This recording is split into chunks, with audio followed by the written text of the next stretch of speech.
চাঁপাইনবাবগঞ্জের পৌর এলাকায় একটি কম্পিউটারের দোকান খুলে online outsourcing ad click internet ব্যবসা শুরু করেন সোহেল রানা।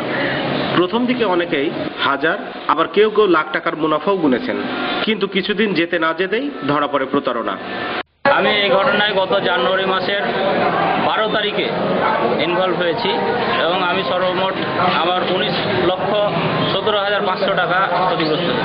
আমাদের চাঁপাইনবাবগঞ্জ জেলা থেকে প্রায় 6,000 লোক, কমপক্ষে 6,000 লোকের কাছ থেকে 128 কোটি টাকা মতো সে আত্মসাৎ করেছে।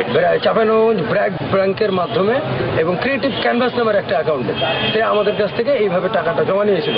বিভিন্ন মুখরোচক আশ্বাস দিতে থাকেন সোহেল। মেম্বারশিপ এখানকার মামার মাধ্যমে জয়েনিং, উনি ঢাকাতে পড়াশোনা করেন, উনি আমাকে জয়েন করাবেন।